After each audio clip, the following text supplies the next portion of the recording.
I am Angela Kenbok, and this is a mock interview with Dr. Robinson's course following the engagement process.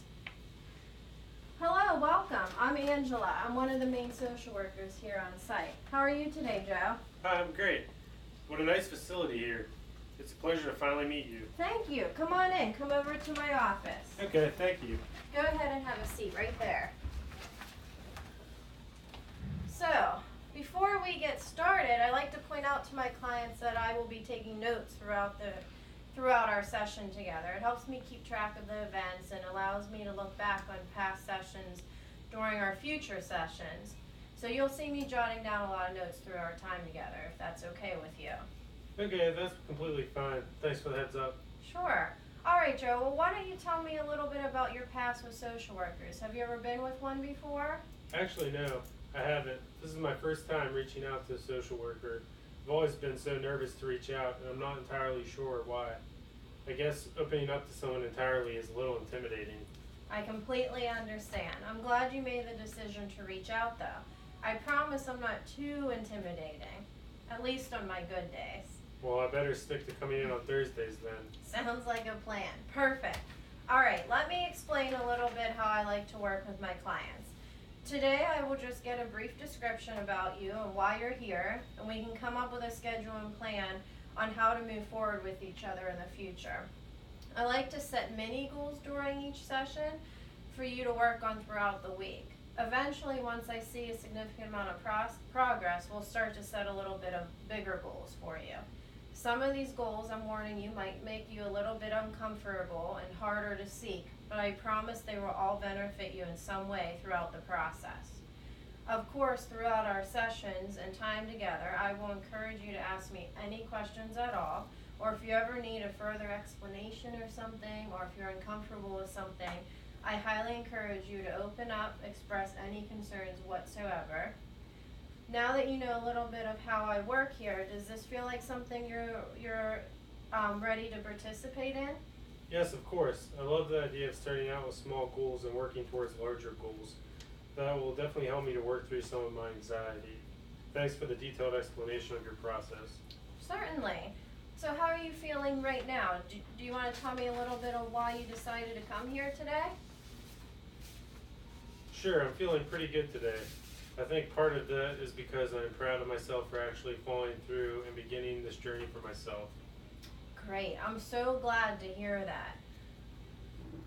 Well, I am 35 years old, and since I was 14 years old, I've always struggled with addiction.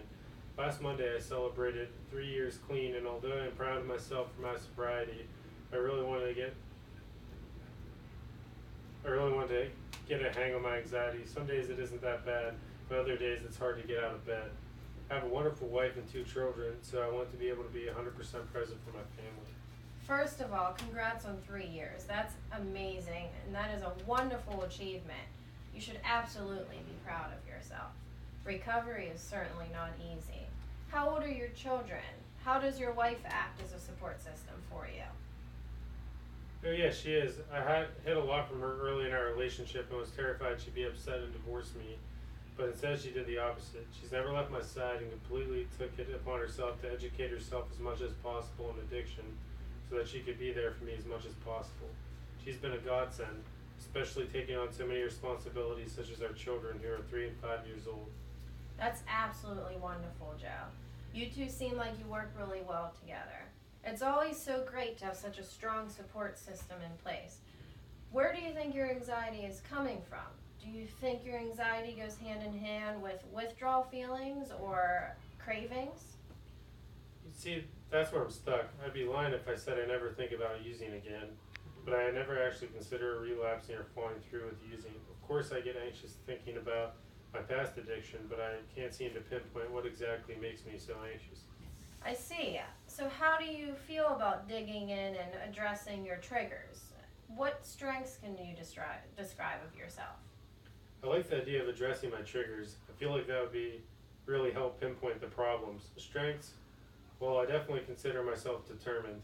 I know that once I set my mind to something, I'll follow through with it. I've learned that with battling addiction, that I can overcome anything. Wow, that is absolutely amazing that you can point that out about yourself.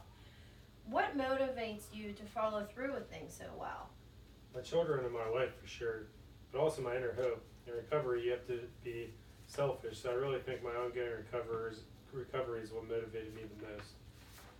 Absolutely. Besides your recovery, what other accomplishments are you proud of?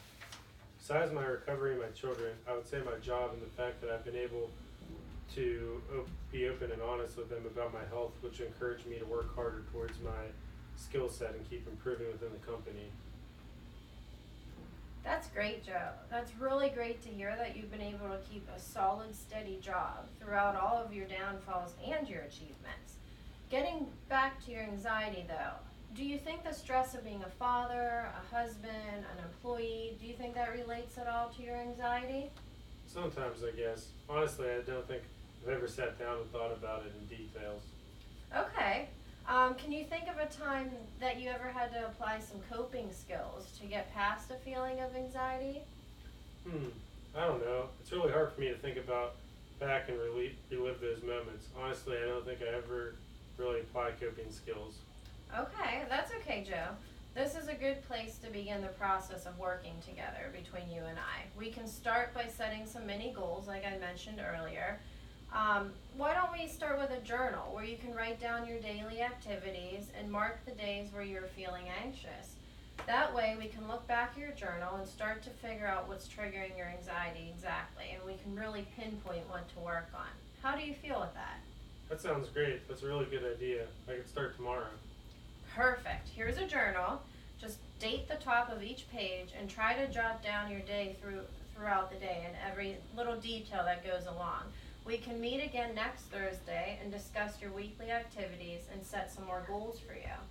Thank you so much. Absolutely. Thank you for coming in. It's been a pleasure. I'll walk you out to the front office. All right. Okay, so my first mock interview that we've performed followed the engagement and preparation phase of the plan, change, and helping process. So I started with greeting the client, explaining what I do in my office, the note taking, setting mini goals, etc., while trying to put the client at ease and make them feel comfortable enough to be able to open up and express their thoughts. I tried to use a little bit of humor, but not too much because I didn't want to be overbearing. And I wanted to make sure that I was sympathetic and empathetic throughout the process to, again, make the client feel comfortable to open up with me during our process together. And then I provided some affirm help seeking throughout the interview to have a next goal in sight for the next interview that will be the planning and assessment step during the process. Thanks.